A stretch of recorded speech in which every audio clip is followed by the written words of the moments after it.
ದೇವರ ನಾಮಕ್ಕೆ ಸ್ತೋತ್ರವಾಗಲಿ. ಪ್ರಾರ್ಥನೆ ಮಾಡೋಣ. ನಮ್ಮನ್ನತಿಯಾಗಿ ಪ್ರೀತಿಸುವಂತೆ ನಮ್ಮ ಪ್ರೀತಿಯುಳ್ಳ ಪರಲೋಕದ ತಂದೆಯಾದ ದೇವರೇ, ನಿನ್ನ ಪರಿಶುದ್ಧ ನಾಮಕ್ಕೆ ಸ್ತೋತ್ರ. ನಿನ್ನ ಕೃಪೆಯಿಂದ ನಮ್ಮನ್ನು ನೀನು ನಡೆಸಿದ್ದಿ. ಈ ಸಮಯದಲ್ಲಿ ಕರ್ತನೆ, ಸ್ವಲ್ಪ ನಿನ್ನ ವಾಕ್ಯವನ್ನು ಧ್ಯಾನಿಸುವ ಹಾಗೆ ನಿನ್ನ ನಮಗೆ ಕೃಪೆ ಕೊಟ್ಟು ನಡೆಸು. ಈ ಸಮಯದಲ್ಲಿ ಸ್ವಾಮಿ, ನಿನ್ನ ಆತ್ಮನ ಮೂಲಕ ನಮ್ಮೆಲ್ಲರ ಸಂಗಡ ಮಾತನಾಡು. ನಿನ್ನ ವಾಕ್ಯವನ್ನು ಕೇಳುವಂಥ, ವೀಕ್ಷಿಸುವಂಥ ಪ್ರತಿಯೊಬ್ಬರ ಜೀವಿತದಲ್ಲಿ ಸ್ವಾಮಿ, ಅವರ ನಂಬಿಕೆಯನ್ನು ಇನ್ನೂ ಕೂಡ ಬಲಪಡಿಸುತ್ತಾ ನಿನ್ನ ಆಶೀರ್ವಾದ ಕೃಪೆಗೆ ಪಾತ್ರರಾಗುವಂತೆ ಸ್ವಾಮಿ ನೀನು ನಡೆಸು ಎಂಬುದಾಗಿ ಪ್ರಭು ಯೇಸು ಕ್ರಿಸ್ತನ ಹೆಸರಿನಲ್ಲಿ ದೀನತೆಯಿಂದ ಬೇಡಿದ್ದೇವೆ ತಂದೆಯೇ, ಆಮೇನ್. ದೇವರ ನಾಮಕ್ಕೆ ಸ್ತೋತ್ರವಾಗಲಿ. ಈ ಸಮಯದಲ್ಲಿ ನಮ್ಮ ಜೀವಿತವನ್ನು ನಾವು ಪರೀಕ್ಷೆ ಮಾಡಿಕೊಂಡು ಕ್ರೈಸ್ತರಾದಂಥ ನಾವು, ವಿಶ್ವಾಸಿಗಳಾದಂಥ ನಾವು ಈ ಲೋಕದಲ್ಲಿ ಯಾವ ರೀತಿಯಲ್ಲಿ ಜೀವಿಸಬೇಕೆಂಬುದಾಗಿ ನಮಗೆ ದೇವರ ವಾಕ್ಯ ಬೋಧಿಸ್ತದೆ. ಯಾಕಂದರೆ ಲೋಕ ಅನೇಕ ಸ್ಥಿತಿಗತಿಗಳಲ್ಲಿ ದಾಟಿ ಹೋಗ್ತಾ ಇದೆ. ಒಂದು ಕಡೆ ಭಯ, ಇನ್ನೊಂದು ಕಡೆ ಕೆಟ್ಟದಾದಂಥ ಈ ಲೋಕದಲ್ಲಿ ಕೊಲೆ, ವ್ಯಭಿಚಾರ ಮತ್ತು ಅನೇಕ ರೀತಿಯ ಮೋಸ ವಂಚನೆಗಳಿಂದ ಕೂಡಿದಂಥ ಈ ಲೋಕದಲ್ಲಿ ನಾವು ನೋಡುವಾಗ ಇಬ್ರಿಯರಿಗೆ ಬರೆದ ಪತ್ರಿಕೆ 10ನೇ ಅಧ್ಯಾಯ 37ನೇ ವಚನ ಈ ರೀತಿಯಲ್ಲಿ ಹೇಳ್ತದೆ, ಬರುವಾತನು ಇನ್ನು ಸ್ವಲ್ಪ ಕಾಲದಲ್ಲಿ ಬರುವನು, ತಡ ಮಾಡುವುದಿಲ್ಲ ಎಂಬುದಾಗಿ. ಕ್ರಿಸ್ತನ ಬರುವಿಕೆಯ ಈ ದಿನಮಾನಗಳಲ್ಲಿ, ಅಂತ್ಯದ ದಿನಗಳಲ್ಲಿ ಜೀವಿಸುವಂಥ ನಾವು ಕ್ರಿಸ್ತಿಯ ಜೀವಿತದಲ್ಲಿ ನಾವೊಂದು ನಂಬಿಕೆಯನ್ನು ಕಾಪಾಡಿಕೊಂಡು ಒಂದು ಸಾಕ್ಷಿಯಾಗಿ ಈ ಲೋಕದಲ್ಲಿ ಜೀವಿಸಬೇಕೆಂಬುದಾಗಿ ದೇವರ ವಾಕ್ಯ ನಮಗೆ ಬೋಧಿಸ್ತದೆ. ಆದ್ದರಿಂದ ಈ ಸಮಯದಲ್ಲಿ ವಿಶೇಷವಾಗಿ ದೇವರ ವಾಕ್ಯವನ್ನು ವೀಕ್ಷಿಸುವಂಥ ನಾವೆಲ್ಲರೂ ಕೂಡ ದೇವರ ವಾಕ್ಯಕ್ಕೆ ಅನುಸಾರವಾಗಿ ನಮ್ಮ ಜೀವಿತವನ್ನು ನಾವು ಪರೀಕ್ಷೆ ಮಾಡಿಕೊಳ್ಳಬೇಕಾಗಿದೆ. ಯಾಕಂದರೆ ದೇವರ ವಾಕ್ಯ ಒಂದು ಕನ್ನಡಿಯಾಗಿದೆ. ಅದು ನಮ್ಮ ಹೊರಗಿನ ಮೈಲಿಗೆಯನ್ನು, ಕೊಳೆಯನ್ನು ತೋರಿಸುವಂಥದ್ದು.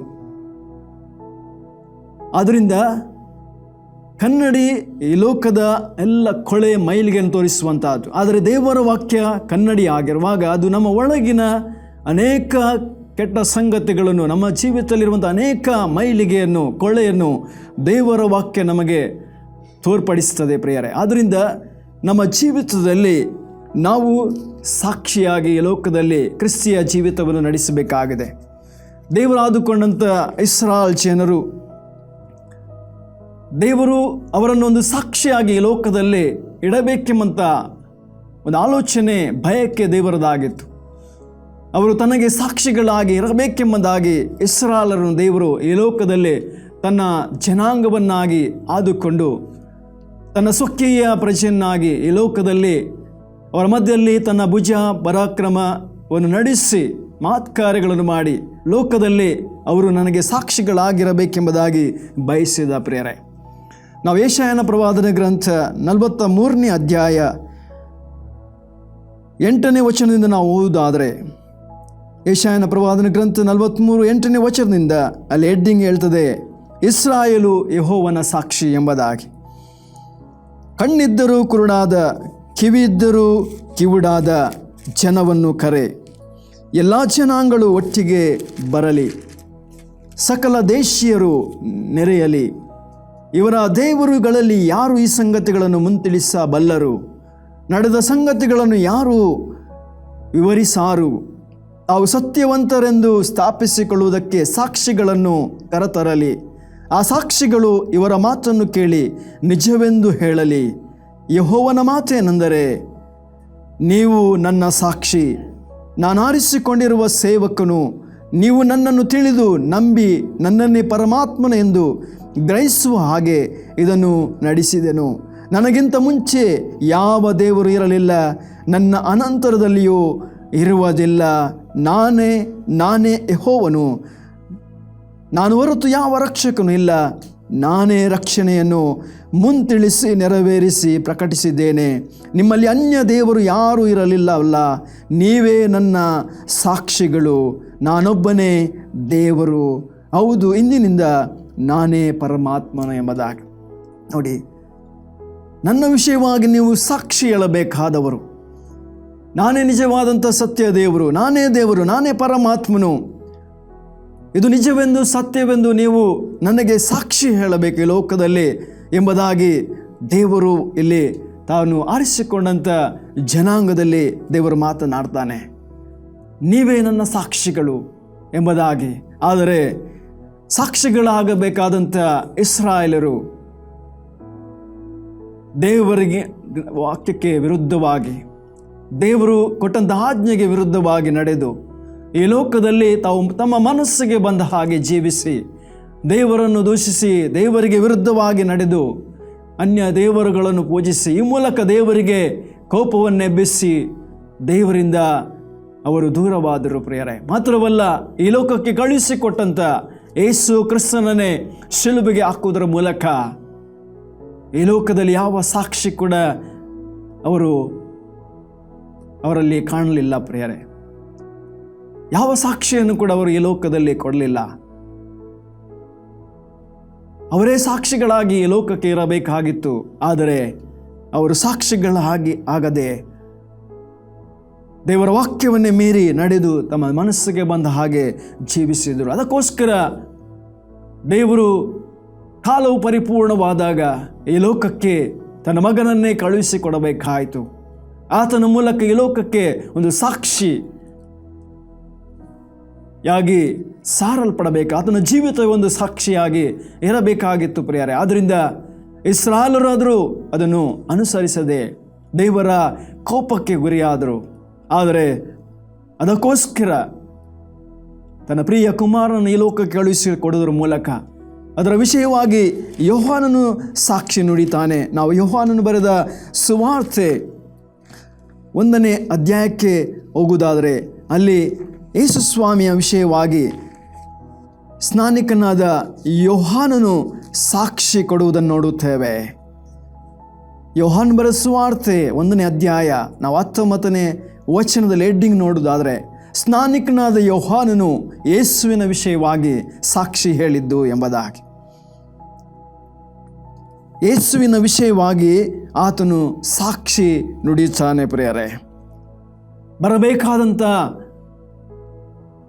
ರಕ್ಷಕನನ್ನು, ಮೆಸ್ಸಿಯನನ್ನು ಎದುರು ನೋಡುತ್ತಿರುವಂಥ ಯಹೂದ್ಯರಿಗೆ ಆತನು ಬರಬೇಕಾದಂಥ ಕ್ರಿಸ್ತನನ್ನು ಆತನು ಪ್ರಕಟಪಡಿಸ್ತಾನೆ.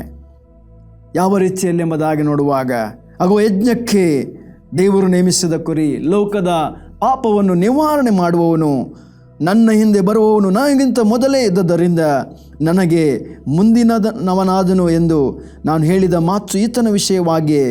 ನನಗೂ ಆತನ ಗುರುತಿರಲಿಲ್ಲ, ಆದರೆ ಆತನನ್ನು ಇಸ್ರಾಯೇಲರಿಗೆ ತಿಳಿಯಪಡಿಸುವುದಕ್ಕೋಸ್ಕರವೇ ನಾನು ನೀರಿನ ಸ್ನಾನವನ್ನು ಮಾಡಿಸುವನಾಗಿ ಬಂದೆನು ಅಂದನು. ಇದಲ್ಲದೆ ಯೆಹೋವನು ಸಾಕ್ಷಿ, ಯೋಹಾನನು ಸಾಕ್ಷಿ ಕೊಟ್ಟು ಹೇಳಿದ್ದೇನೆಂದರೆ, ನೋಡಿ, ಸ್ನಾನಿಕನಾದ ಯೋಹಾನನ ಸಾಕ್ಷಿ ಯೇಸುವಿನ ಬಗ್ಗೆ ಯಾಗಿತ್ತು ಪ್ರಿಯರೇ. ನಾವು ಮುಂದೆ ನೋಡುವುದಾದರೆ ಯೇಸುಸ್ವಾಮಿ ಕೂಡ ಸಾಕ್ಷಿ ಕೊಡ್ತಾನೆ ತನ್ನ ವಿಷಯವಾಗಿ. ಯೇಸುಸ್ವಾಮಿ ಕೂಡ ಸಾಕ್ಷಿ ಕೊಡುವುದನ್ನು ನಾವು ಯೋಹಾನನು ಬರೆದ ಸುವಾರ್ತೆ 5ನೇ ಅಧ್ಯಾಯದಲ್ಲಿ ನಾವು ನೋಡುತ್ತೇವೆ. ಯೋಹಾನನು ಬರೆದ ಸುವಾರ್ತೆ 5ನೇ ಅಧ್ಯಾಯದಲ್ಲಿ ನಾವು ನೋಡುತ್ತೇವೆ ಪ್ರಿಯರೇ. 31ನೇ ವಚನದಿಂದ ನಾವು ಓದುತ್ತಾ ಬರುವಾಗ, ನನ್ನ ವಿಷಯವಾಗಿ ನಾನೇ ಸಾಕ್ಷಿ ಹೇಳಿಕೊಂಡರೆ ನನ್ನ ಸಾಕ್ಷಿ ನಿಜವಾಗದು. ನನ್ನ ವಿಷಯವಾಗಿ ಸಾಕ್ಷಿ ಹೇಳುವವನು ಮತ್ತೊಬ್ಬನಿದ್ದಾನೆ, ಆತನು ನನ್ನ ವಿಷಯವಾಗಿ ಹೇಳುವ ಸಾಕ್ಷಿ ನಿಜವೆಂದು ಬಲ್ಲೆನು. ನೀವು ಯೋಹಾನನ ಬಳಿಯಲ್ಲಿ ಕೇಳಿಕೊಂಡು ಬರುವುದಕ್ಕೆ ಕಳುಹಿಸಿದ್ದೀರಿ. ಅವನು ಸತ್ಯಕ್ಕೆ ಸಾಕ್ಷಿ ಹೇಳಿದನು. ನಾನಂತೂ ನನಗೆ ಬೇಕಾದ ಸಾಕ್ಷಿಯನ್ನು ಮನುಷ್ಯರಿಂದ ತಕ್ಕೊಳ್ಳುವುದಿಲ್ಲ, ಆದರೂ ನಿಮಗೆ ರಕ್ಷಣೆ ಆಗಬೇಕೆಂದು ಇದನ್ನು ಹೇಳಿದ್ದೇನೆ. ಯೋಹಾನನು ಉರಿಯುವ ದೀಪದೋಪಾದಿಯಲ್ಲಿ ಪ್ರಕಾಶಿಸಿದನು. ಅವನು ಕೊಡುವ ಬೆಳಕಿನಲ್ಲಿ ಸ್ವಲ್ಪ ಕಾಲ ವಿನೋದಗೊಳ್ಳುವುದಕ್ಕೆ ಮನಸ್ಸು ಮಾಡಿದ್ದೀರಿ. ನನಗಂತೂ ಯೋಹಾನನ ಸಾಕ್ಷಿಗಿಂತ ಹೆಚ್ಚಿನ ಸಾಕ್ಷಿ ಉಂಟು.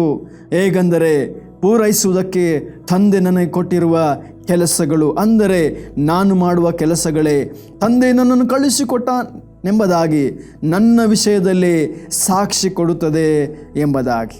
ನೋಡಿ, ತನ್ನ ಕೆಲಸದ ಮೂಲಕ, ಈ ಲೋಕದಲ್ಲಿ ತನ್ನ ಜೀವಿತದ ಮೂಲಕ, ಕ್ರಿಯೆಯ ಮೂಲಕ ತನ್ನ ಸಾಕ್ಷಿಯನ್ನು ಆತನು ಪ್ರಕಟಿಸ್ತಾನೆ. ಯೋಹಾನನ ಸಾಕ್ಷಿಗಿಂತ ಹೆಚ್ಚಿನ ಸಾಕ್ಷಿ ಇಲ್ಲಿದೆ ಎಂಬುದಾಗಿ ತಂದೆ ಯಾವದಕ್ಕೋಸ್ಕರ ಈ ಲೋಕಕ್ಕೆ ತನ್ನನ್ನು ಕಳುಹಿಸಿಕೊಟ್ಟನು, ಆ ತಂದೆ ನನಗೆ ಸಾಕ್ಷಿ ಎಂಬುದಾಗಿ ಇಲ್ಲಿ ದೇವರ ವಾಕ್ಯ ನಮಗೆ ಸ್ಪಷ್ಟವಾಗಿ ಹೇಳ್ತದೆ ಪ್ರೇರೆ. ಯೋಹಾನನ ಸಾಕ್ಷಿಗಿಂತ ಹೆಚ್ಚಿನದಂಥ ಸಾಕ್ಷಿ ಆತನದಾಗಿತ್ತು ಪ್ರೇರೆ. ಆದ್ದರಿಂದ ನಮ್ಮ ಜೀವಿತದಲ್ಲಿ ನಮ್ಮನ್ನು ಪರೀಕ್ಷೆ ಮಾಡಿಕೊಳ್ಬೇಕು. ನಮ್ಮ ಜೀವಿತದಲ್ಲಿ ಏನು ಸಾಕ್ಷಿ ಇದೆ? ನಾವು ಈ ಲೋಕದಲ್ಲಿ ಒಂದು ಕ್ರಿಸ್ತಿಯ ಜೀವಿತವನ್ನು ನಾವು ಜೀವಿಸ್ತಾ ಇದ್ದೇವೆ. ನಮ್ಮ ಸಾಕ್ಷಿ ಈ ಲೋಕದಲ್ಲಿ ಯಾವ ರೀತಿಯಲ್ಲಿದೆ? ನಮ್ಮನ್ನು ಈ ಲೋಕ ಯಾವ ರೀತಿಯಲ್ಲಿ ಗುರುತು ಮಾಡಿಕೊಳ್ತಾ ಇದೆ ಪ್ರಿಯರೇ? ಪ್ರಿಯ ಸಹೋದರ ಸಹೋದರಿ, ನಮ್ಮ ಜೀವಿತವನ್ನು ನಾವು ಪರೀಕ್ಷೆ ಮಾಡಿಕೊಳ್ಬೇಕಾಗಿದೆ. ಮಾತ್ರವಲ್ಲ, ಇಲ್ಲಿ ಸ್ನಾನಿಕನಾದ ಯೋಹಾನನು ಮಾತ್ರವಲ್ಲ, ದೇವರು ಮಾತ್ರವಲ್ಲ, ಇಲ್ಲಿ ಪವಿತ್ರಾತ್ಮನು ಕೂಡ, ಶಿಷ್ಯರು ಕೂಡ ಯೇಸುವಿನ ಬಗ್ಗೆ ಸಾಕ್ಷಿ ಹೇಳುವುದನ್ನು ನಾವು ಯೋಹಾನನು ಬರೆದ ಸುವಾರ್ತೆ 15ನೇ ಅಧ್ಯಾಯ ನಾವು 26ನೇ 27ನೇ ವಚನ ಓದುವುದಾದರೆ, ಯೋಹಾನನು ಬರೆದ ಸುವಾರ್ತೆ 15ನೇ ಅಧ್ಯಾಯ 26, 27ನೇ ವಚನ ಈ ರೀತಿಯಲ್ಲಿ ಹೇಳ್ತದೆ: ಆದರೆ ತಂದೆಯ ಬಳಿಯಿಂದ ನಾನು ನಿಮಗೆ ಕಳುಹಿಸಿಕೊಡುವ ಸಹಾಯಕನು, ಅಂದರೆ ತಂದೆಯ ಬಳಿಯಿಂದ ಹೊರಡುವ ಸತ್ಯದ ಆತ್ಮನು ಬಂದಾಗ ಆತನು ನನ್ನನ್ನು ಕುರಿತು ಸಾಕ್ಷಿ ಹೇಳುವನು. ನೀವು ಮೊದಲಿನಿಂದ ನನ್ನ ಸಂಗಡ ಇದ್ದ ಕಾರಣ ನೀವು ಸಾಕ್ಷಿಗಳಾಗಿದ್ದೀರಿ ಎಂಬುದಾಗಿ ಯೇಸು ಅಲ್ಲಿ ತನ್ನ ಶಿಷ್ಯರೊಂದಿಗೆ ಹೇಳುವುದನ್ನು ನೋಡುತ್ತೇವೆ. ಇದು ನಾನು ಮಾತ್ರವಲ್ಲ, ತಂದೆ ಮಾತ್ರವಲ್ಲ, ಸ್ನಾನಿಕನಾದ ಯೋಹಾನನ್ ಮಾತ್ರವಲ್ಲ, ಪವಿತ್ರಾತ್ಮನು ಕೂಡ ನನ್ನ ವಿಷಯವಾಗಿ ಸಾಕ್ಷಿ ಹೇಳ್ತಾ ಇದ್ದಾನೆ. ಮತ್ತು ನೀವು ನನ್ನೊಂದಿಗಿರುವಂಥ ಶಿಷ್ಯರು, ನನ್ನ ಜೊತೆಯ ಶಿಷ್ಯರು, ನೀವು ಕೂಡ ಸಾಕ್ಷಿಗಳಾಗಿದ್ದೀರಿ ಎಂಬುದಾಗಿ ಆತನು ಸ್ಪಷ್ಟವಾಗಿ ಅಲ್ಲಿ ಹೇಳ್ತಾ ಇದ್ದಾನೆ. ಯಾಕಂದರೆ ಕ್ರಿಸ್ತನ ಜೀವಿತ ಆ ರೀತಿಯಲ್ಲಿತ್ತು ಪ್ರೇರೆ. ಈ ಲೋಕದಲ್ಲಿ ಆತನು ಮನುಷ್ಯನಾಗಿದ್ದರೂ ಕೂಡ ತನ್ನ ಜೀವಿತ 33 ವರ್ಷ ಈ ಲೋಕದಲ್ಲಿ ತನ್ನ ಜೀವಿತವನ್ನು ನಡೆಸಿ ತನ್ನ ಸೇವೆಯನ್ನು ಆತನು ನಡೆಸುವಂಥ ವೇಳೆಯಲ್ಲಿ 3.5 ವರ್ಷದ ಸೇವೆಯಲ್ಲಿ ಆತನ ಒಂದು ಜೀವಿತವೇ ಲೋಕಕ್ಕೆ ಸಾಕ್ಷಿಯಾಗಿತ್ತು ಪ್ರಿಯರೇ. ಆದ್ದರಿಂದ ನಮ್ಮ ಜೀವಿತದಲ್ಲಿ ಕೂಡ ನಾವು ಈ ಲೋಕದಲ್ಲಿ ಕ್ರಿಸ್ತಿಯ ಜೀವಿತವನ್ನು ನಡೆಸುವಂಥ ನಾವು, ಕ್ರಿಸ್ತನಲ್ಲಿರುವಂಥ ನಾವುಗಳು ಪ್ರಿಯರೇ, ಕ್ರೈಸ್ತರಾದಂಥ ನಾವುಗಳು ನಮ್ಮ ಹೆಸರಿನ ಮೂಲಕ ಈ ಲೋಕದಲ್ಲಿ ನಮ್ಮನ್ನು ಗುರುತಿಸ್ತಾ ಉಂಟ ಈ ಲೋಕ, ಅಥವಾ ನಮ್ಮ ಜೀವಿತದ ಮೂಲಕ ಈ ಲೋಕದಲ್ಲಿ ನಾವು ಜೀವಿಸುವಂಥ ನಾವು ಅನ್ಯ ಜನರ ಮಧ್ಯದಲ್ಲಿ ನಾವು, ನಮ್ಮ ಸಭೆ ಸಾಕ್ಷಿಯಾಗಿದೆ ಪ್ರಿಯರೇ. ಈ ಲೋಕ ನಮ್ಮನ್ನು ಇಲ್ಲಿ ಯಾವ ರೀತಿಯಲ್ಲಿ ಗುರುತು ಮಾಡಿಕೊಳ್ತಾ ಇದೆ? ನಮ್ಮ ಹೆಸರಿನ ಮೂಲಕ ಲೋಕ ನಮ್ಮನ್ನು ಗುರುತಿಸ್ತಾ ಇದೆಯಾ, ಅಥವಾ ನಮ್ಮ ಜೀವಿತದ ಮೂಲಕ ಲೋಕ ನಮ್ಮನ್ನು, ಕ್ರೈಸ್ತರಾದಂಥ ನಮ್ಮನ್ನು, ವಿಶ್ವಾಸಿಗಳಾದಂಥ ನಮ್ಮನ್ನು, ಸಭೆಯಾದಂಥ ನಮ್ಮನ್ನು ಯಾವ ರೀತಿಯಲ್ಲಿ ಲೋಕ ಗುರುತಿಸ್ತಾ ಉಂಟು ಪ್ರಿಯರೇ? ನಮ್ಮ ಜೀವಿತವನ್ನು ನಾವು ಪರೀಕ್ಷೆ ಮಾಡಿಕೊಳ್ಬೇಕಾಗಿದೆ. ನಮ್ಮ ಜೀವಿತ ಸಾಕ್ಷಿಯ ಜೀವಿತವಾಗಿ ಇರಬೇಕಾಗಿದೆ ಪ್ರೇರೆ. ನಾವು ಕ್ರೈಸ್ತರಾಗಿದ್ದುಕೊಂಡು ಅನೇಕ ರೀತಿಯ ದುಶ್ಚಟ ದುರಭ್ಯಾಸದ ಮೂಲಕ ನಮ್ಮ ಜೀವಿತವನ್ನು ನಾವು ಕೆಡಿಸಿಕೊಂಡು ಆ ರೀತಿಯಲ್ಲಿ ನಾವು ಜೀವಿಸುವುದಾದರೆ ಈ ಲೋಕಕ್ಕೆ ನಾವು ಈ ರೀತಿಯ ಸಾಕ್ಷಿ ಕೊಡಲಿಕ್ಕೆ ಸಾಧ್ಯ. ಲೋಕ ನಮ್ಮನ್ನು ಈ ರೀತಿಯಲ್ಲಿ ಯಾವ ರೀತಿಯ ಒಂದು ಕೆಟ್ಟದಾದಂಥ ರೀತಿಯಲ್ಲಿ ನೋಡುತ್ತಾ ಇರ್ತದೆ. ಆದರೆ ನಮ್ಮ ಜೀವಿತ ನಿಜವಾದಂಥ ಕ್ರಿಸ್ತನಲ್ಲಿರುವಂಥ ನಮ್ಮ ಜೀವಿತ, ಕ್ರಿಸ್ತನು ನಮ್ಮಲ್ಲಿರುವಂಥ ಜೀವಿತ ಆಗಿರಬೇಕಾಗಿದೆ ಪ್ರಿಯರೇ. ಮತ್ತು ಯೇಸು ಕ್ರಿಸ್ತನು ದಿವಾರಣು ಆದ ಮೇಲೆ ತಾನು ಸತ್ತು, ಶಿಲುಬೆಯಲ್ಲಿ ಸತ್ತು, ಉಣಲ್ಪಟ್ಟು ಪುನರುತ್ಥಾನವಾಗಿ ಆನಂತರ ಆತನು 40 ದಿವಸ ಈ ಲೋಕದಲ್ಲಿ ಇದ್ದು ದಿವಾರಣ ಆಗುವಂಥ ತನ್ನ ಕೊನೆಯ ದಿನಗಳಲ್ಲಿ ಆತನು ಅಪೊಸ್ತಲ ಕೃತ್ಯದಲ್ಲಿ ನಾವು ನೋಡುತ್ತೇವೆ 1ನೇ ಅಧ್ಯಾಯದಲ್ಲಿ. ಇನ್ನೇನೋ ಆತನು ಪರಲೋಕಕ್ಕೆ ಏರಿ ಹೋಗಬೇಕಾದಂಥ ಆ ಸಂದರ್ಭದಲ್ಲಿ ಆತನು ತನ್ನ ಶಿಷ್ಯರಿಗೆ ಹೇಳುವುದನ್ನು ನಾವು ನೋಡುತ್ತೇವೆ ಪ್ರಿಯರೇ. ಅಪೊಸ್ತಲ ಕೃತ್ಯ 1ನೇ ಅಧ್ಯಾಯ 7ನೇ ವಚನದಿಂದ, ಅಪೊಸ್ತಲ ಕೃತ್ಯಗಳು 1ನೇ ಅಧ್ಯಾಯ 7ನೇ ವಚನದಿಂದ, ಆತನು ಅವರಿಗೆ, ತಂದೆಯು ಸ್ವಂತ ಅಧಿಕಾರದಲ್ಲಿಟ್ಟುಕೊಂಡಿರುವ ಕಾಲಗಳನ್ನು, ಸಮಯಗಳನ್ನು ತಿಳಿದುಕೊಳ್ಳುವುದು ನಿಮ್ಮ ಕೆಲಸವಲ್ಲ. ಆದರೆ ಪವಿತ್ರಾತ್ಮ ನಿಮ್ಮ ಮೇಲೆ ಬರಲು ನೀವು ಬಲವನ್ನು ಹೊಂದಿ ಯೆರೂಸಲೇಮಿನಲ್ಲಿಯೂ ಎಲ್ಲ ಯೂದಾಯ ಸಮಾರ್ಯ ಸೀಮೆಗಳಲ್ಲಿಯೂ ಭೂಲೋಕದ ಕಟ್ಟ ಕಡೆಯವರೆಗೂ ನನಗೆ ಸಾಕ್ಷಿಗಳಾಗಿರಬೇಕು ಅಂದನು. ಇನ್ನೇನು ಪರಲೋಕಕ್ಕೆ ಆತನು ಏರಿ ಹೋಗಬೇಕಾದ ಸಂದರ್ಭ. ಅವರು ಕೇಳ್ತಾರೆ, ತಿರುಗಿ ನೀನು ಬರುವಂಥದ್ದು ಯಾವಾಗ? ತಿರುಗಿ ನಿನ್ನ ರಾಜ್ಯವನ್ನು ಪಡೆದುಕೊಂಡವನಾಗಿ ನೀನು ಬರ್ತಿ ಯಾವಾಗ ಎಂಬುದಾಗಿ ಕೇಳುವಾಗ ಅದನ್ನು ತಿಳಿದುಕೊಳ್ಳುವುದು ನಿಮ್ಮ ಕೆಲಸವಲ್ಲ. ಆದರೆ ನೀವು ಅದಕ್ಕೋಸ್ಕರ ನಿಮ್ಮನ್ನು ಸಿದ್ಧ ಮಾಡಿಕೊಂಡು ನೀನು ಲೋಕಕ್ಕೆ ಸಾಕ್ಷಿಗಳಾಗಿರಬೇಕೆಂಬುದಾಗಿ ತನ್ನ ಶಿಷ್ಯರಿಗೆ ಆತನು ಹೇಳುವುದನ್ನು ನೋಡುತ್ತೇವೆ. ನೀವು ಭೂಲೋಕದ ಕಡೆಯವರೆಗೆ ನನಗೆ ನೀವು ಸಾಕ್ಷಿಗಳಾಗಿ ಇರಬೇಕೆಂಬುದಾಗಿ ಯೇಸು ಸ್ವಾಮಿ ಸ್ಪಷ್ಟಪಡಿಸುವುದನ್ನು ನೋಡುತ್ತೇವೆ. ಆದ್ದರಿಂದ ನಾವು ದೇವರ ವಾಕ್ಯವನ್ನು ತಿಳಿದಂಥ ನಾವು ಕರೆಯಲ್ಪಟ್ಟಂಥ ಕ್ರೈಸ್ತರಾಗಿದ್ದುಕೊಂಡು ಈ ಲೋಕದಲ್ಲಿ ನಮ್ಮನ್ನು ದೇವರು ಪ್ರತ್ಯೇಕಿಸಿ ಕರೆಯಲ್ಪಟ್ಟು ನಾವು ಅಮೂಲ್ಯರು ಶ್ರೇಷ್ಠರೆಂಬುದಾಗಿ ಈ ಲೋಕದಲ್ಲಿ ನಮ್ಮನ್ನು ದೇವರು ಪ್ರತ್ಯೇಕಿಸಿ ಈ ಲೋಕದಲ್ಲಿ ಆತನನ್ನು ನಾವು ಪ್ರಸಿದ್ಧಿಪಡಿಸಬೇಕು, ಆತನನ್ನು ನಾವು ಈ ಲೋಕದಲ್ಲಿ ಪ್ರಕಟಪಡಿಸಬೇಕೆಂಬುದಾಗಿ ನಮ್ಮನ್ನು ಈ ಲೋಕದಲ್ಲಿ ಕತ್ತಲೆಯಿಂದ ನಮ್ಮನ್ನು ಬೇರ್ಪಡಿಸಿ ಬೆಳಕಿನಲ್ಲಿ ನಮ್ಮನ್ನು ತಂದಿಟ್ಟು ಲೋಕದ ಅಂಧಕಾರದಿಂದ ನಮ್ಮನ್ನು ಬಿಡಿಸಿ ನಾಶನ ಮಾರ್ಗದಿಂದ ನಮ್ಮನ್ನು ಬಿಡಿಸಿ ದುರ್ಮಾರ್ಗದಿಂದ ನಮ್ಮನ್ನು ಬಿಡಿಸಿ ಸನ್ಮಾರ್ಗಕ್ಕೆ ನಿತ್ಯ ಜೀವಕ್ಕೆ ನಡೆಸಿದಂಥ ದೇವರ ವಾಕ್ಯದ ಮೂಲಕ ನಮ್ಮನ್ನು ಆತನು ನಾವು ನಡೆಯಬೇಕಾದ ಮಾರ್ಗವನ್ನು ನಮಗೆ ತೋರಿಸಿಕೊಟ್ಟು ಈ ಲೋಕದಲ್ಲಿ ನಾವು ಯಾವ ರೀತಿಯಲ್ಲಿ ಕ್ರಿಸ್ತಿಯ ಜೀವಿತವನ್ನು ನಾವು ನಡೆಸಬೇಕೆಂಬುದಾಗಿ ದೇವರ ವಾಕ್ಯ ನಮಗೆ ಎಚ್ಚರಿಸುತ್ತಾ ನಾವು ಈ ಲೋಕಕ್ಕೆ ಆತನಿಗೆ ಒಂದು ಸಾಕ್ಷಿಗಳಾಗಿ ನಾವು ಜೀವಿಸಬೇಕಾಗಿದೆ ಪ್ರಿಯರೇ. ಈ ಸಾಕ್ಷಿಯ ಜೀವಿತ ನಮ್ಮಲ್ಲಿ ಇದೆಯಾ ಪ್ರಿಯರೇ?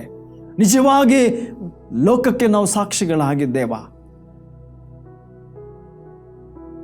ನಮ್ಮ ಜೀವಿತ ಯಾವ ರೀತಿಯಲ್ಲಿ ಇದೆ ನಾವು ಅದನ್ನು ಪರೀಕ್ಷೆ ಮಾಡಿಕೊಳ್ಳುವಂಥದ್ದು ಬಹಳ ಪ್ರಾಮುಖ್ಯ. ನಮ್ಮ ಜೀವಿತದ ಮೂಲಕ ದೇವರು ಮಹಿಮೆ ಹೊಂದಬೇಕು. ನಮ್ಮ ಜೀವಿತ ದೇವರ ವಾಕ್ಯಕ್ಕೆ ಅನುಸಾರವಾಗಿ ನಾವು ಜೀವಿಸಬೇಕು.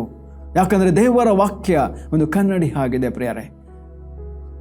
ನಮ್ಮ ಪಾಪದ ಅನೇಕ ಕೃತ್ಯಗಳನ್ನು, ನಮ್ಮ ಒಳಗೆ ಹುದುಗಿರುವಂಥ ಅನೇಕ ಕೆಟ್ಟ ಅಭ್ಯಾಸಗಳನ್ನು, ದುಶ್ಚಟಗಳನ್ನು ನಮ್ಮಿಂದ ಬಿಡುಗಡೆ ಮಾಡುವುದಕ್ಕೋಸ್ಕರ ಈ ವಾಕ್ಯ ನಮಗೆ ಒಂದು ಕನ್ನಡಿಯಾಗಿದೆ. ನಮ್ಮ ಜೀವಿತವನ್ನು ಈ ವಾಕ್ಯದ ಕಡೆಗೆ ನಾವು ತರಬೇಕಾಗಿದೆ. ನಮ್ಮ ಜೀವಿತವನ್ನು ನಾವು ಪರೀಕ್ಷೆ ಮಾಡಿಕೊಳ್ಬೇಕಾಗಿದೆ. ಕ್ರೈಸ್ತರಾಗಿದ್ದುಕೊಂಡು ನಾವು ಇಸ್ರಾಯೇಲರಂತೆ ಮನಸ್ಸು ಬಂದ ಹಾಗೆ ಜೀವಿಸುವುದಕ್ಕೆ ದೇವರು ನಮಗೆ ಕೃಪೆ ಕೊಡಲಿಲ್ಲ ಪ್ರಿಯರೇ. ದೇವರು ಕೃಪೆ ಕೊಟ್ಟದ್ದು ನಾವು ಪಾಪದ ವಶದಿಂದ ನಾವು ಬಿಡುಗಡೆ ಹೊಂದಬೇಕೆಂಬುದಾಗಿ ದೇವರು ಕೃಪೆ ಕೊಟ್ಟಿದ್ದಾನೆ. ನಾವು ಪಾಪದಲ್ಲೇ ಜೀವಿಸಬೇಕೆಂಬುದಾಗಿ ದೇವರು ಎಂದಿಗೂ ನಮಗೆ ಕೃಪೆ ಕೊಟ್ಟದ್ದಲ್ಲ.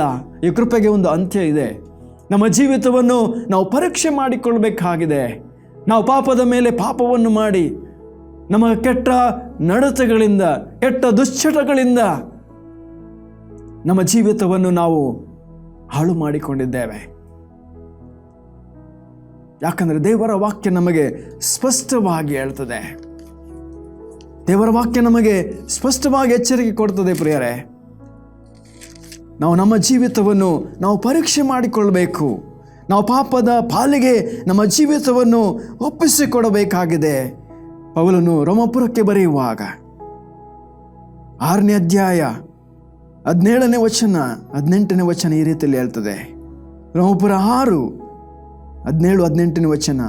ಆದರೆ ನೀವು ಮುಂಚೆ ಪಾಪಕ್ಕೆ ದಾಸರಾಗಿದ್ದರು, ನಿಮಗೆ ಕಲಿಸಲ್ಪಟ್ಟ ಬೋಧನೆಗೆ ನೀವು ಮನಪೂರ್ವಕವಾಗಿ ಅಧೀನರಾದದರಿಂದಲೂ ಪಾಪದಿಂದ ಬಿಡುಗಡೆಯನ್ನು ಹೊಂದಿ ನೀತಿಗೆ ದಾಸರಾದದಿಂದಲೂ ದೇವರಿಗೆ ಸ್ತೋತ್ರವಾಗಲಿ.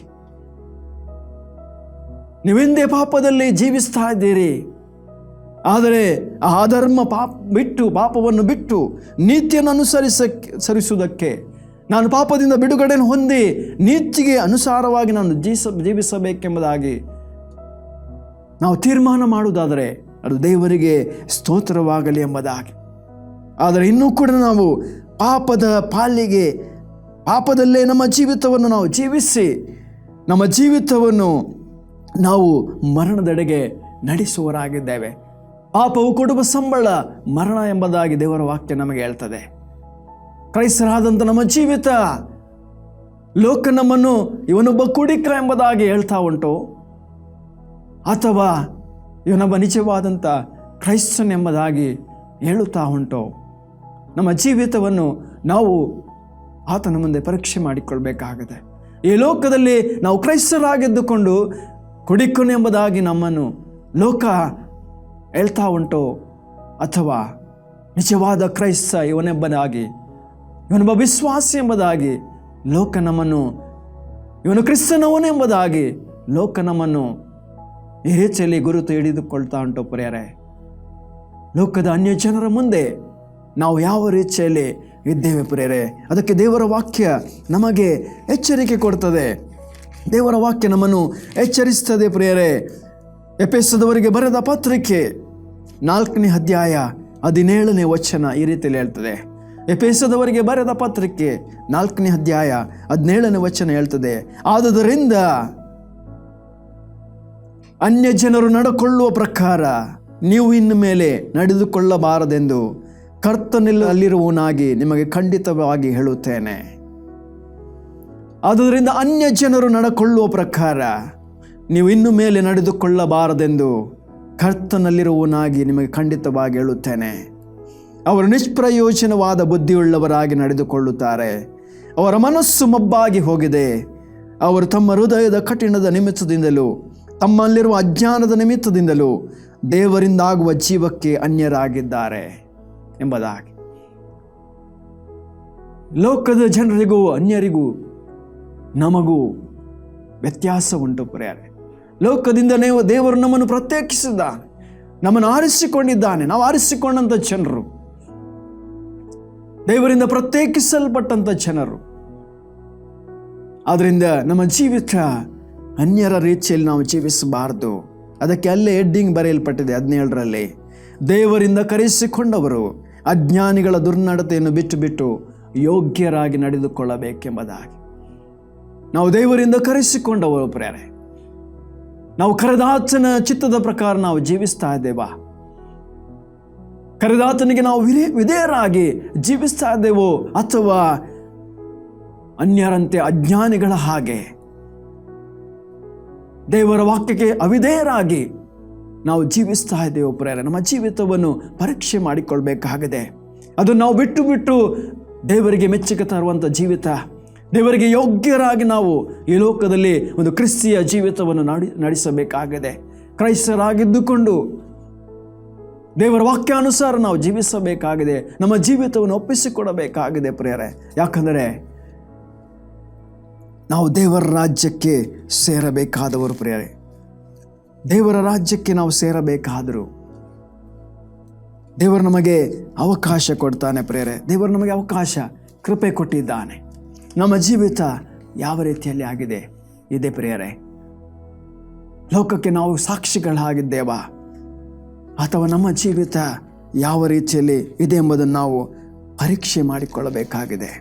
ನಾವು ಕ್ರೈಸ್ತರಾಗಿ ಈ ಲೋಕದಲ್ಲಿ ಇರಬಹುದು, ನಾವು ಕ್ರೈಸ್ತರಾಗಿರಬಹುದು ಪ್ರಿಯರೇ, ಆದರೆ ನಮ್ಮ ಜೀವಿತದಲ್ಲಿ ಅನೇಕ ರೀತಿಯ ದುಶ್ಚಟ ದುರಭ್ಯಾಸಗಳಿಂದ ತುಂಬಿದಂಥ ಜೀವಿತ ನಮ್ಮದಾಗಿದೆಯಾ? ದೇವರ ವಾಕ್ಯ ಇನ್ನೊಂದು ಕಡೆ ಪೌಲನು ಕೊರಿಂಥಕ್ಕೆ ಬರೆಯುವಾಗ 1ನೇ ಕೊರಿಂಥದವರಿಗೆ ಬರೆದ ಪತ್ರಿಕೆ 5ನೇ ಅಧ್ಯಾಯ 11ನೇ ವಚನ ಹೇಳ್ತದೆ. ಪೌಲನು ಕೊರಿಂಥದವರಿಗೆ ಬರೆದ ಮೊದಲನೇ ಪತ್ರಿಕೆ 5ನೇ ಅಧ್ಯಾಯ 11ನೇ ವಚನದಿಂದ, ಆದರೆ ಕ್ರೈಸ್ತ ಸಹೋದರನೆನಿಸಿಕೊಂಡವನು ಜಾರನಾದರೂ, ಲೋಭಿಯಾದರೂ, ವಿಗ್ರಹಾರಾಧಕನಾದರೂ, ಬೈಯುವವನಾದರೂ, ಕುಡಿಕನಾದರೂ, ಸುಳ್ಳುಕೊಳ್ಳುವವನಾದರೂ ಆಗಿದ್ದ ಪಕ್ಷದಲ್ಲಿ ಅವನ ಸಹವಾಸ ಮಾಡಬಾರದು, ಅಂಥವನ ಸಂಗಡಲು ಊಟ ಮಾಡಲು ಬಾರದು ಎಂದು ಬರೆದಿದ್ದೆನು. ಹೊರಗಿನವರನ್ನು ಕುರಿತು ತೀರ್ಪು ಮಾಡುವುದಕ್ಕೆ ನನಗೇನು ಅಧಿಕಾರ? ಒಳಗಿನವರನ್ನು ಕುರಿತು ತೀರ್ಪು ಮಾಡುವವರು ನೀವೇ ಅಲ್ಲವೇ ಎಂಬುದಾಗಿ. ಮಾತ್ರವಲ್ಲ, ಹೊರಗಿನವರನ್ನು ಕುರಿತು ತೀರ್ಪು ಮಾಡುವವನು ದೇವರು. ಆ ದುಷ್ಟನನ್ನು ನಿಮ್ಮ ಮಧ್ಯದಿಂದ ತೆಗೆದು ಹಾಕಿಬಿಡಬೇಕೆಂಬುದಾಗಿ ದೇವರು ವಾಕ್ಯ ಹೇಳ್ತದೆ. ಇಂಥ ಕೆಟ್ಟ ಚಟಗಳಿಂದ, ದುಶ್ಚಟಗಳಿರುವಂಥ ಒಬ್ಬ ಸಹೋದರನಿನ ಜೊತೆಯಲ್ಲಿದ್ದರೆ ಅವನ ಸಂಗಡ ನೀವು ಊಟ ಮಾಡಲು ಬಾರದು ಎಂಬುದಾಗಿ ದೇವರ ವಾಕ್ಯ, ಕೂತುಕೊಳ್ಳಲು ಬಾರದು ಎಂಬುದಾಗಿ ಬರೆಯುತ್ತದೆ ಪ್ರಿಯರೇ. ಮತ್ತು ಆ ದುಷ್ಟನನ್ನು ನಿಮ್ಮ ಮಧ್ಯದಿಂದ ತೆಗೆದು ಹಾಕಬೇಕೆಂಬುದಾಗಿ ದೇವರ ವಾಕ್ಯ ಹೇಳ್ತದೆ. ಪ್ರಿಯ ಸಹೋದರ ಸಹೋದರಿ, ನಮ್ಮ ಜೀವಿತವನ್ನು ಇಲ್ಲಿ ದೇವರ ವಾಕ್ಯದಲ್ಲಿ ಬರೆದಂಥ ಒಂದು ಕೆಟ್ಟ ಅಭ್ಯಾಸ ನಮ್ಮಲ್ಲಿರುವುದಾದರೆ, ಒಂದು ವೇಳೆ ಕುಡಿಕತನನೇ ಇರುವುದಾದರೆ, ಇಂಥ ದುಶ್ಚಟಗಳಿಂದ ನಾವು ಬಿಡುಗಡೆ ಹೊಂದುವುದಕ್ಕಾಗಿ ದೇವರ ಬಳಿಗೆ ನಾವು ಬರಬೇಕಾಗಿದೆ. ಯಾಕಂದರೆ ಇವರ್ಯಾರೂ ಕೂಡ ದೇವರ ರಾಜ್ಯ ಸೇರುವುದಿಲ್ಲ. ಕುಡಿಕರು ದೇವರ ರಾಜ್ಯ ಸೇರುವುದಿಲ್ಲ ಎಂಬುದಾಗಿ ಸ್ಪಷ್ಟವಾಗಿ ದೇವರ ವಾಕ್ಯ ಹೇಳ್ತದೆ. ಈ ಲೋಕ ದಿವಸ ಕ್ರೈಸ್ತನೆಂಬುದಾಗಿ ಹೇಳುವಾಗ ಲೋಕ ಕುಡಿಕರೆಂಬುದಾಗಿ ಹೇಳ್ತಾ ಉಂಟು. ನಮ್ಮ ಬಗ್ಗೆ ಸಾಕ್ಷಿ ಯಾವ ರೀತಿಯಲ್ಲಿದೆ? ನಮ್ಮ ಜೀವಿತ ನಿಜವಾಗಿ ಒಂದು ಕ್ರಿಸ್ತಿಯ ಜೀವಿತವಾಗಿ ಇದೆಯಾ? ಕೆಟ್ಟ ಚಟಗಳಿಂದ ನಾವು ತುಂಬಿದಂಥ ಜೀವಿತದಲ್ಲಿ ಈ ಮೂಲಕ ದೇವರ ವಾಕ್ಯಕ್ಕೆ ನಾವು ಅವಿಧೇಯರಾಗಿ ದೇವರ ವಾಕ್ಯವನ್ನು ನಾವು ಮೀರಿ ನಾವು ಜೀವಿಸ್ತಾ ಇದ್ದೇವಾ? ನನ್ನನ್ನು ಯಾರು ನೋಡುವವರಿಲ್ಲ, ಕೇಳುವವರಿಲ್ಲ ಎಂಬುದಾಗಿ ಎಣಿಸಿಕೊಂಡು ಅನೇಕ ದುಶ್ಚಟಗಳಲ್ಲಿ ನಾವು ಬೆಜ್ಜು ದೇವರ ದೈವಕೋಪಕ್ಕೆ ನಾವು ಗುರಿಯಾಗುತ್ತಾ ಇದ್ದೇವೆ ಪ್ರಿಯರೇ. ಇಂಥ ಸಂಗತಿಗಳು ನಮ್ಮ ಜೀವಿತದಲ್ಲಿರುವುದಾದರೆ, ದೇವರ ವಾಕ್ಯಕ್ಕೆ ಯಾವುದು ಮಾಡಬಾರದು ಎಂಬುದಾಗಿ ಹೇಳ್ತದೋ ಅದು ನಮ್ಮ ಜೀವಿತದಲ್ಲಿ ನಾವು ಮಾಡುವುದಾದರೆ ನಾವು ಎಂದಿಗೂ ಕೂಡ ದೇವರ ರಾಜ್ಯ ಸೇರಲಿಕ್ಕೆ ಆಗುವುದಿಲ್ಲ, ಪರಲೋಕ ರಾಜ್ಯ ಸೇರಲಿಕ್ಕೆ ಆಗುವುದಿಲ್ಲ. ದೇವರು ಕೃಪೆ ಕೊಟ್ಟಿದ್ದಾನೆ, ಅವಕಾಶ ಕೊಟ್ಟಿದ್ದಾನೆ, ಸಂದರ್ಭ ಕೊಟ್ಟಿದ್ದಾನೆ. ಆತನ ಬರುವಿಕೆಯ ಕೊನೆಯ ದಿನಮಾನಗಳಲ್ಲಿ ನಾವು ಅಂತ್ಯದ ದಿನಗಳಲ್ಲಿ ಜೀವಿಸ್ತಾ ಇದ್ದೇವೆ. ಕ್ರೈಸ್ತರೆನಿಸಿಕೊಂಡಂಥ ನಾವುಗಳು ಪ್ರಿಯರೇ, ನಮ್ಮ ಜೀವಿತವನ್ನು ದೇವರ ವಾಕ್ಯದ ಕಡೆಗೆ ನಾವು ಬರೋಣ. ನಮ್ಮ ಜೀವಿತವನ್ನು ಆತನ ಮುಂದೆ ತರೋಣ. ನಮ್ಮ ಸಾಕ್ಷಿ ಏನಾಗಿದೆ ಈ ಲೋಕದಲ್ಲಿ? ನಾವು ಅನೇಕರಿಗೆ ಸಾಕ್ಷಿಗಳಾಗಿರಬೇಕಾಗಿತ್ತು. ನಮ್ಮ ಜೀವಿತ ಅನೇಕರಿಗೆ ಒಂದು ಸಾಕ್ಷಿಯ ಜೀವಿತವಾಗಿರಬೇಕು. ಈ ಲೋಕ ನಮ್ಮನ್ನು ಈ ದಿವಸ ನೋಡುವಾಗ ಅನೇಕರು ನಮ್ಮ ಜೀವಿತದ ಮೂಲಕ ದೇವರ ಕಡೆಗೆ ಬರಬೇಕಾಗಿದೆ. ನಮ್ಮನ್ನು ನೋಡಿ ಲೋಕ ನಮ್ಮ ಆಲಯದಲ್ಲಿ, ನಮ್ಮ ಸಭೆಯಲ್ಲಿ, ನಮ್ಮಲ್ಲಿ ಬರಬೇಕಾಗಿದೆ ಪ್ರಿಯರೇ. ನಮ್ಮ ಜೀವಿತ ಸಾಕ್ಷಿಯ ಜೀವಿತವಾಗಿದೆಯಾ? ಅಥವಾ ದೇವರ ವಾಕ್ಯಕ್ಕೆ ವಿರುದ್ಧವಾಗಿ ನಾವು ಜೀವಿಸಿ ಈ ಲೋಕದಲ್ಲಿ ಲೋಕ ಯಾವ ರೀತಿಯಲ್ಲಿ ನಮ್ಮನ್ನು ಗುರುತಿಸ್ತಾ ಉಂಟು ಪ್ರಿಯರೇ? ನಿಜವಾದಂಥ ಸಾಕ್ಷಿಗಳೇ ನಾವಾಗಿರಬೇಕು ಪ್ರಿಯರೇ. ಅದಕ್ಕೋಸ್ಕರ ದೇವರು ನಮ್ಮನ್ನು ಕರೆದಿದ್ದಾನೆ. ಸಾಕ್ಷಿಯ ಜೀವಿತದಲ್ಲಿ ನಾವು ಮುಂದೆ ಸಾಗೋಣ. ನಮ್ಮ ಜೀವಿತವೇ ಒಂದು ಸಾಕ್ಷಿಯಾಗಿರಲಿ ಅನೇಕರಿಗೆ. ನಮ್ಮ ಜೀವಿತವೇ ಒಂದು ಅನೇಕರಿಗೆ ಮಾದರಿಯಾಗಿರಲಿ. ಕ್ರಿಸ್ತನು ನಮಗೆ ಮಾದರಿ, ಕ್ರಿಸ್ತನು ನಮಗೆ ಸಾಕ್ಷಿಯಾಗಿದ್ದಾನೆ. ಆತನ ವಿಷಯವಾಗಿ ಪವಿತ್ರಾತ್ಮನು ಕೂಡ ಸಾಕ್ಷಿ ಹೇಳ್ತಾನೆ ಮತ್ತು ತಂದೆಯೇ ಸಾಕ್ಷಿಯಾಗಿದ್ದಾನೆ. ಅದನ್ನು ಪೂರೈಸುವುದಕ್ಕಾಗಿ, ಆ ಕೆಲಸವನ್ನು ಪೂರೈಸುವುದಕ್ಕಾಗಿ ತನ್ನನ್ನು ಒಪ್ಪಿಸಿಕೊಟ್ಟು ನಮ್ಮೆಲ್ಲರ ಪಾಪದ ನಿವಾರಣೆಗಾಗಿ 2000 ವರ್ಷಗಳ ಹಿಂದೆ ಶಿಲುಬೆಯಲ್ಲಿ ತನ್ನ ಪ್ರಾಣವನ್ನೇ ಕೊಡುವುದರ ಮೂಲಕ, ತನ್ನ ರಕ್ತವನ್ನು ಸುರಿಸುವುದರ ಮೂಲಕ ನಮಗೆ ಆತನು ಬಿಡುಗಡೆ ಮಾಡಿದ್ದಾನೆ ಪ್ರಿಯರೇ. ನಾವು ಆತನ ಬಳಿಗೆ ಬರೋಣ. ಆತನ ವಾಕ್ಯಾನುಸಾರ ನಾವು ಜೀವಿಸುವುದಕ್ಕೆ ನಮ್ಮ ಜೀವಿತವನ್ನು ಒಪ್ಪಿಸಿಕೊಡೋಣ. ನಮ್ಮ ಜೀವಿತವೇ ಒಂದು ಸಾಕ್ಷಿಯಾಗಿರಲಿ. ಕ್ರಿಸ್ತಿಯ ಜೀವಿತವೇ ಅನೇಕರಿಗೆ ಸಾಕ್ಷಿಯ ಜೀವಿತವಾಗಿ ನಡೆಸುವ ಹಾಗೆ ದೇವರಾತ್ಮನು ನಮ್ಮೆಲ್ಲರನ್ನು ಕೂಡ ಬಲಪಡಿಸಲಿ. ಈ ಲೋಕದಲ್ಲಿ ನಮ್ಮನ್ನು ಸಾಕ್ಷಿಗಳನ್ನಾಗಿ ಉಪಯೋಗಿಸಲಿ ಮತ್ತು ಆತನ ನಾಮ ಮಹಿಮೆ ಹೊಂದಲಿ. ನಾವು ದೇವರ ನಾಮಕ್ಕೆ ಸ್ತೋತ್ರ. ನಾವು ಪ್ರಾರ್ಥನೆ ಮಾಡೋಣ. ಅಪ್ಪ, ಈ ಸಮಯಕ್ಕಾಗಿ ನಿನಗೆ ಸ್ತೋತ್ರ, ನಿನ್ನ ವಾಕ್ಯಕ್ಕಾಗಿ ನಿನಗೆ ಸ್ತೋತ್ರ ಕರ್ತನೆ. ಈ ಸಮಯ ಅಮೂಲ್ಯವಾದದ್ದು ಸ್ವಾಮಿ. ನಿನ್ನ ವಾಕ್ಯವನ್ನು ಕೇಳಿದ್ದೇವೆ. ಒಂದು ವೇಳೆ ನಿನ್ನ ವಾಕ್ಯಕ್ಕೆ ವಿರುದ್ಧವಾದಂಥ ಅನೇಕ ಸಂಗತಿಗಳು ನಮ್ಮ ಜೀವಿತದಲ್ಲಿರುವುದಾದರೆ ಇಂದು ನಮ್ಮ ಜೀವಿತವನ್ನು ನಿನಗೆ ಒಪ್ಪಿಸಿಕೊಟ್ಟವರಾಗಿ ಸ್ವಾಮಿ, ನಾವೇ ಈ ಲೋಕಕ್ಕೆ ಒಂದು ಸಾಕ್ಷಿಗಳಾಗಿ ಜೀವಿಸುವ ಹಾಗೆ ಸ್ವಾಮಿ, ಈ ವಾಕ್ಯವನ್ನು ಕೇಳಿ ವೀಕ್ಷಿಸಿದಂಥ ಎಲ್ಲರ ಜೀವಿತದಲ್ಲಿ ಕೂಡ ಯಾವ ಬಲಹೀನತೆಗಳಿದ್ದರೂ ಕೂಡ ಸ್ವಾಮಿ ಯೇಸುವೆ, ನಿನ್ನ ನಾಮದ ಮೂಲಕ ಕರ್ತನೆ ಎಲ್ಲವನ್ನೂ ಅವರಿಗೆ ತೆಗೆದುಹಾಕಿ ಅವರು ನಿನ್ನ ಬಳಿಗೆ ಬಂದು ನಿನ್ನಿಂದ ಆಶೀರ್ವಾದಿಸಲ್ಪಟ್ಟವರಾಗಿ ಮತ್ತು ಅವರ ಜೀವಿತದಲ್ಲಿ ಕರ್ತನೆ ನೂತನ ಸ್ವಭಾವವನ್ನು ಗ್ರಹಿಸಿಕೊಟ್ಟು ಈ ಲೋಕದಲ್ಲಿ ಒಂದು ಹೊಸ ಸೃಷ್ಟಿಗಳಾಗಿ, ಈ ಲೋಕದಲ್ಲಿ ಹೊಸ ಸಾಕ್ಷಿಗಳಾಗಿ ನಿನಗಾಗಿ ಅವರು ಜೀವಿಸುವ ಹಾಗೆ ನೀನು ಕೃಪೆ ಕೊಡು. ನಿನ್ನ ವಾಕ್ಯದ ಮೂಲಕ ಅವರ ಸಂಗಡ ಮಾತನಾಡಿಸುವ ಕರ್ತನೆ, ನಿನಗೆ ಸ್ತೋತ್ರ, ನಿನಗೆ ಮಹಿಮೆ, ಅವಕಾಶಕ್ಕಾಗಿ ಸ್ತೋತ್ರ. ಎಲ್ಲರನ್ನೂ ಕೂಡ ಎಲ್ಲ ವಿಧದಲ್ಲಿ ಆಶೀರ್ವದಿಸಿ ನಡೆಸು. ನೀನು ಮಹಿಮೆ ಎಂದು ಯೇಸುವಿನ ನಾಮದಲ್ಲಿ ಬೇಡಿದೆವು ತಂದೆಯೇ, ಆಮೇನ್. ದೇವರು ನಿಮ್ಮೆಲ್ಲರನ್ನು ಕೂಡ ಆಶೀರ್ವದಿಸಲಿ. ಆಮೇನ್. ಸುವಾರ್ತೆ ತಲುಪದ ಊರು ಇರಲೇಬಾರದು, ಸಭೆಯೂ ಇಲ್ಲದ ಗ್ರಾಮ ಇರಬಾರದೆಲ್ಲಿಯೂ. ಸುವಾರ್ತೆ ತಲುಪದ ಊರು